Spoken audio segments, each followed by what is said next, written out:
प्रणाम प्रणाम। हम तूफान सिंह उर्फ आंधी जादो। अब धान के रोपन जे बस चालू हो गल बा। हाँ, धान के रोपनी स्टार्ट हो गल बा। अब देखी रो लोग से हम काल के कहानी सुनावत बनी। काल के कहानी रो लोग से बतावत नहीं कि काले हमारे साथे कौन कौन घटना घटल बा, आज कौन कौन घटना घटल बा।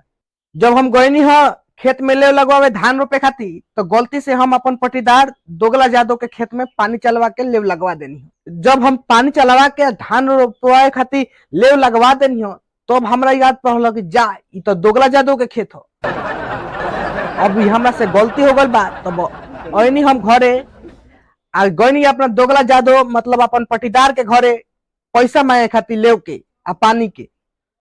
आ जब गईनी हम अपना पटीदार दोगला यादव के द्वार पर आ चिलैनी हो, दोगला ए दोगला दोगलवा। तो हम देखो तनी कि जा उ तो लाठी ले ले घर में से निकलता आ निकलता आ सोचे के समय न दिलक, एक बार कपार पर लाठी पटक दिल।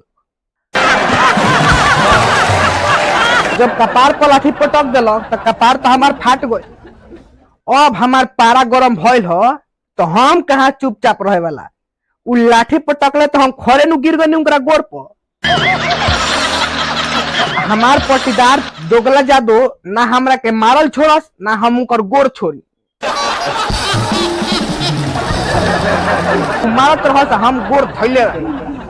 अंत में जब दोगला यादव हार गईले मारते मारते आ हम ना छोड़नी, तो उहे रोक गईले। बाद में पर पंचायत बिटरायल, तब दोगला यादव गईले ओजवा आ सरपंच जी पूछले कि का हो दोगला ई का कइल हो। तब तो दोगला यादव एके डेग में सरपंच जी के भीरी आ उठा पटकने गो। सरपंच जी के एक बार उठा के पटक दिलक। अब सब लोग समझैलक कि काहे सरपंच जी के उठा के पटकल हो।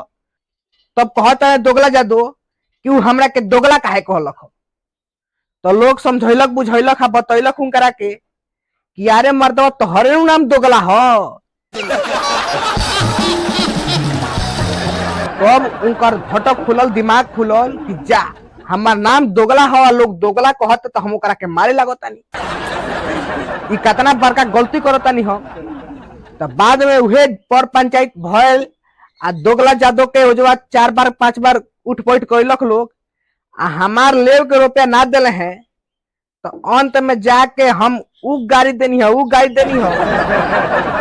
कि अंत में 2-4 फाठा मार के हमार 35 रुपया पानी के दाम दिए दिले हैं। तो आज सवेरे का भइल हो कि हमार दोगला यादव पटीदार के बेटा हागना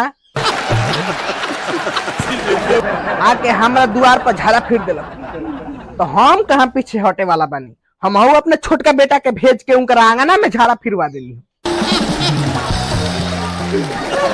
आ उहे दोगला यादव के मेहरारू हमरा के काटल काटल गरियलक हिय आ उहे सुननी हो, तब जाके हमरा आत्मा के संतुष्टि मिलल हो।